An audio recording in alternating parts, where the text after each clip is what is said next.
Boleh tanya. Pak Dr. Bambang, dilanjutkan dengan pertanyaan tadi ya Pak, masalah biaya Pak untuk pengurusan Baik, haki Pak. Dan pungutan-pungutan di lainnya gitu. Baik Pak, terima kasih Pak. baik Pak. Jadi terkait pendaftaran haki itu di dalam peraturannya ada yang namanya biaya konsultan. Kemudian yang kedua ada yang namanya biaya PNBP pendaftaran. Nah, ini bentuknya beda-beda. Kalau untuk hak cipta itu di antara harga 400 sampai 600.000 biaya pendaftarannya, artinya biaya yang disetor ke negara. Nah, 400 kalau Pak. iya, tapi kalau konsultan kan sangat relatif, Pak. Jadi Relatif ya, betul Pak. sangat relatif gitu. Kemudian kalau merek per kelasnya itu sekitar 1,3 kalau nggak salah ya. Itu jadi misalnya kita punya merek ingin mendaftarkan ke beberapa kelas. Kan kelas itu di dalam merek ada 45 kelas. Sehingga bebas kita memilih mau masuk 1 kelas, 2 kelas, atau 10 kelas. Nah, kemudian kalau paten itu per klaim itu kalau nggak salah sekitar 5,4. Nah itu semua yang saya sebutkan adalah biaya-biaya yang kita berikan ke negara. Kalau konsultannya makanya sangat relatif. Dan yang kedua sebagai informasi tambahan bagi UMKM itu ada potongan. Jadi Ada potongan Pak ya? artinya ada potongan. Itu memang sesuai dengan peraturan Permenkumham dengan kalau nggak salah kerjasama dengan Kementerian Koperasi. Karena kebetulan kan saya juga di Dewan Koperasi Indonesia Pak, khususnya di BPKH. Jadi untuk koperasi dan UMKM memang ada potongan. Nah kalau platform tentunya di sana Bapak Ibu sekalian bisa diskusi, bisa tanya jawab terkait haki, bagian mana yang ingin didaftarkan, bagian mana yang bisa dihakikan dan seterusnya, sehingga bisa tahu ya, sehingga nggak salah kamar. Nah ini juga pengalaman juga Pak, ketika saya kan kebetulan di BINUS itu kami punya UMKM binaan sekitar kalau nggak salah jumlahnya sampai dengan 8.000 UMKM Pak di Iya. BINUS. Nah jadi kalau memang Bapak Ibu sekalian tertarik juga untuk bergabung jadi UKM binaan, silahkan. Dan saya menyarankan kalau Bapak Ibu nggak mau pusing, datang aja langsung ke Kemenkumham, langsung aja, saya mau daftar ini, begini-begini, nanti mereka akan memberikan caranya. Cuman kan tentunya bagi teman-teman yang di daerah ya, kan agak kesulitan, karena kan itu harus di Jakarta kan Pak. Tapi kalau yang di Jakarta nggak mau pusing, mau harganya relatif lebih murah, ya datang aja tanya seperti gayanya emak-emak aja, pusing Pak saya gimana nih gini-gini. Nah dari beberapa teman-teman UMKM itu berhasil, mereka ada jalannya sendiri model seperti itu. Tetapi untuk yang di daerah kan tentunya tidak bisa. Nah itu Pak yang untuk soal biaya. Ini mungkin saya sedikit merespon ya Pak, ini ada pertanyaan dari siapa, Pinbook Rida Nugraha ya. Iya ya Pak. Baik Pak. Apakah SOP masuk juga ke dalam hak cipta? Nah, SOP ini termasuk Pak dalam hak ciptanya sebuah perusahaan dan juga bisa dikatakan dia adalah rahasia dagang. Nah, kalau rahasia dagang ini tentunya sama mensyaratkan pendaftaran ke Kementerian Hukum dan HAM. Jadi kira-kira seperti itu Pak. Masuk juga Pak ya kalau SOP ya. Masuk Pak. Kalau ini Pak, ini dari pertanyaan saya lanjut saja sekalian Pak ya. Dari Silakan Pak. Mak Neng Belitong. Ya. Kalau dari Belitung berarti bisa dipastikan dari Bangka Belitung. Merek sudah terdata di DJKI 2017. Bagaimana cara kami lakukan agar nomor merek keluar? Terima kasih. Baik. Terus ada juga satu lagi Pak pertanyaan dari Bapak Azuhdi. Pak mau nanya kepada Pak Dr. Bambang, untuk usaha UMKM ini kira-kira apa yang perlu kita urus Pak untuk melindungi usaha kita? Apakah hak cipta, merek, dagang, atau apa ya Pak? Kalau untuk jenisnya UMKM Pak. Terima kasih Pak. Apa bisa ke semuanya atau bagaimana? Baik. Silakan Pak. Ini pertanyaan sangat basic yang seringkali saya ditanyakan Pak. Yang pertama, ketika kita bicara perizinan license ya, baik itu badan hukum kah, pajak, izin usaha, haki dan seterusnya, saya secara sederhana mengatakan itu seperti SIM. Nah, kalau kita mau jujur, SIM itu hanya keluar ketika ada razia kan Pak, ada operasi.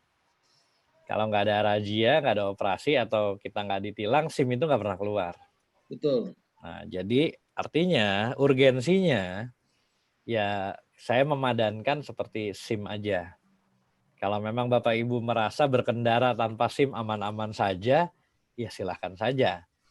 Tapi kalau memang nggak bisa Pak, saya taat hukum, maka ya tentunya itu semua harus dilengkapi, apapun izinnya. Karena jujur aja banyak pelaku usaha yang seperti itu, termasuk UMKM. Nah kemudian tadi terkait hak cipta atau merek atau apa sih yang perlu kita daftarkan, itu sangat tergantung produknya. Jadi sangat tergantung produknya. Kalau memang produknya hak cipta ya maka tentunya masuk dalam keluarga hak cipta. Kalau produknya adalah merek, tentunya dalam keluarga merek.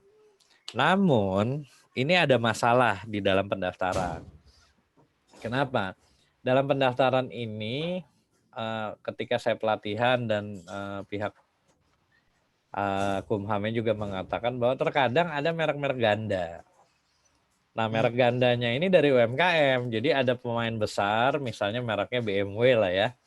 Kemudian ada UMKM bikin kerupuk BMW di ujung Indonesia sana atau di mana. Nah, biasanya ada subjektivitas dari si pemeriksa merek itu, ada yang diloloskan, ada yang tidak.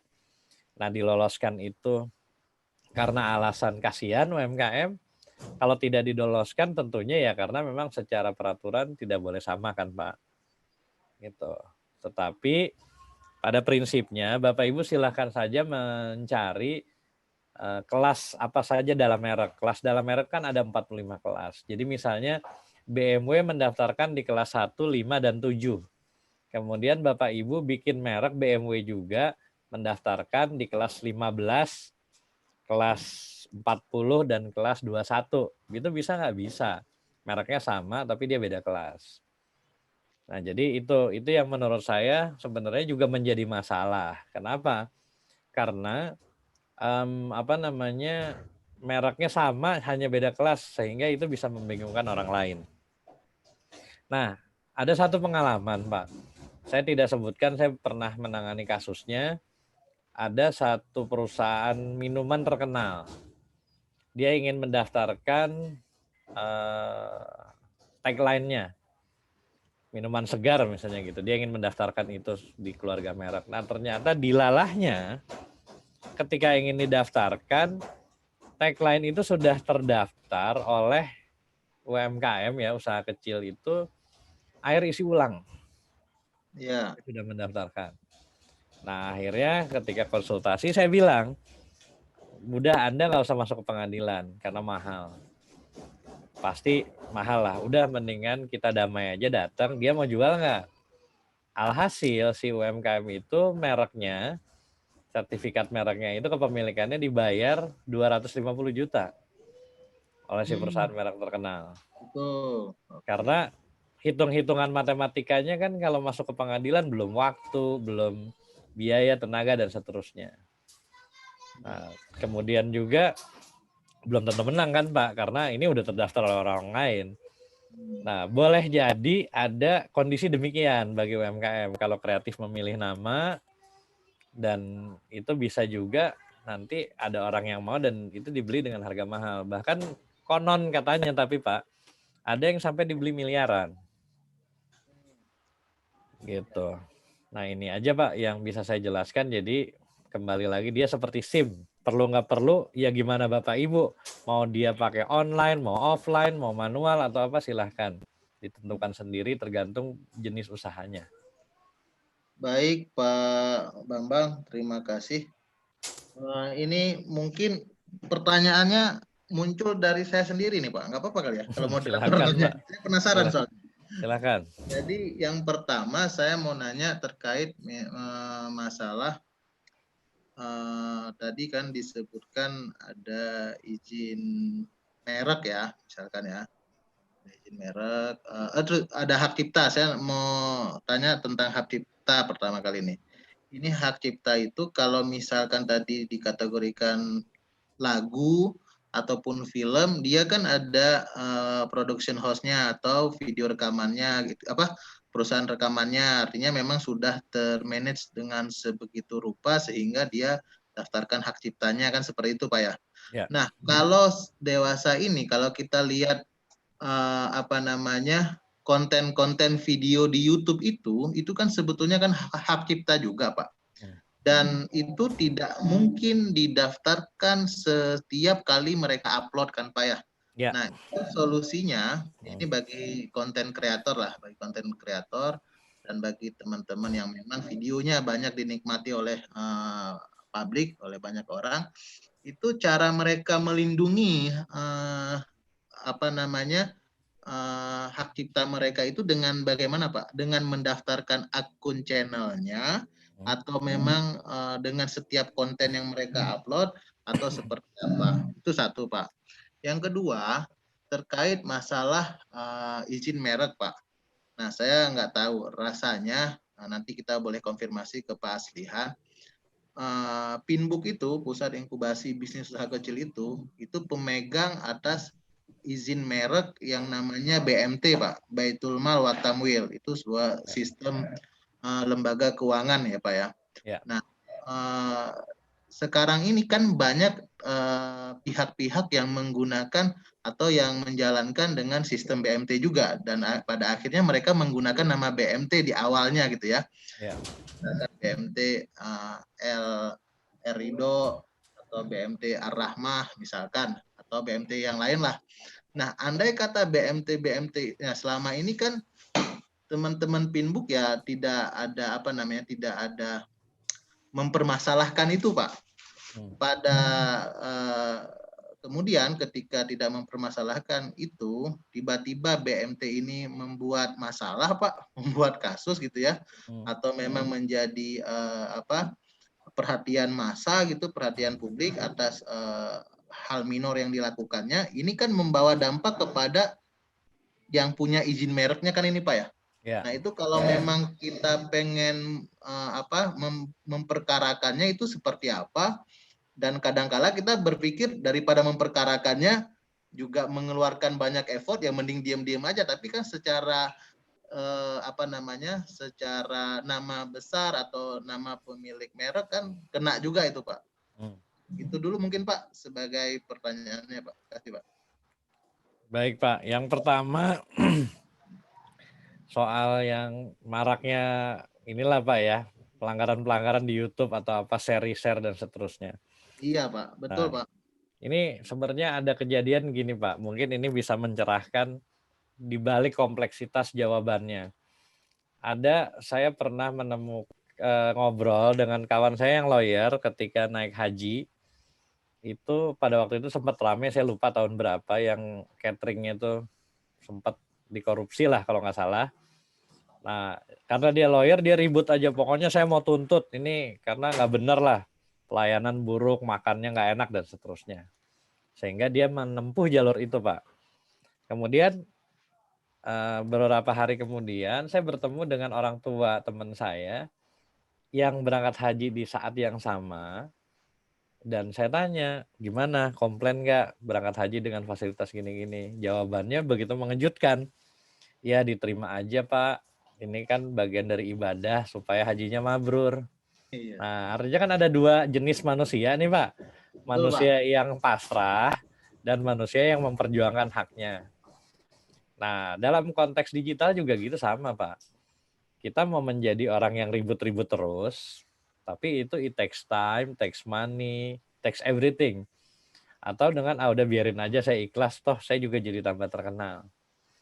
Nah ternyata ada bukunya juga Pak memang. Jadi bisnis model sudah berubah. Perlindungan haki tidak terlalu ketat, tapi dia mendapat benefit yang lebih banyak. Nah sehingga kalau kita kembali lagi ke model perlindungannya, once Bapak upload ke YouTube, maka sebenarnya hak ekonominya sudah pindah ke YouTube. Jadi Bapak hanya mendapat dari subscriber dan seterusnya.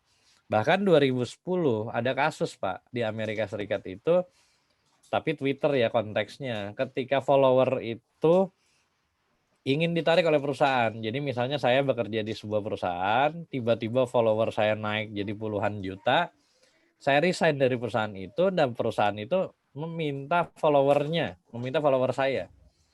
Nah, itu dianggap aset. Nah, makanya saya bilang ini hak ini sangat kompleks, bagaimana kita melihat haki sebagai aset dan bagaimana kita melakukan strateginya. Jadi pendaftaran juga belum tentu itu obat mujarab. Jadi dalam haki ini tidak ada teh botol sostro Pak. Apapun makanannya minumnya teh botol sostro gitu. Jadi nggak ada, jawabannya bisa anomali di sini. Iya.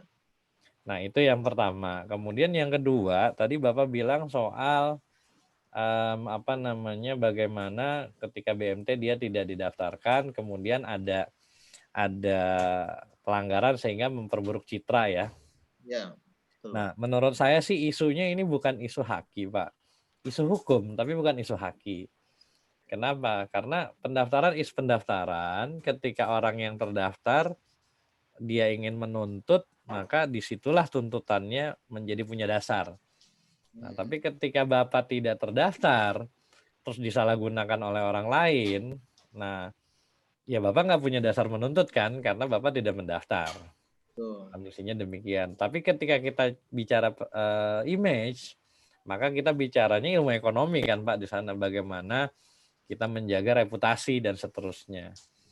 Nah jadi ini saya mencoba memilah supaya kompetensi saya nggak kemana-mana ya Pak. Bisa aja saya ngomong ke sana Pak, karena saya juga ngajar entrepreneur dan saya beserta tim saya mendevelop regulatory sandbox di Bank Indonesia, itu dari saya dan tim saya. Dan kebetulan teman saya juga dengan saya membuat SLR. SLR tuh pokoknya intinya adalah stages leveling bagi startup. Oh startup ini kondisinya ini dan seterusnya, dan itu saya kembangkan di BINUS bersama tim saya. Tapi dalam hal ini kan kapasitas saya sebagai haki nih, jadi saya nggak mau masuk ke bisnis Pak, meskipun saya bisa bicara itu. Kira-kira itu ya Pak. Baik. Oke.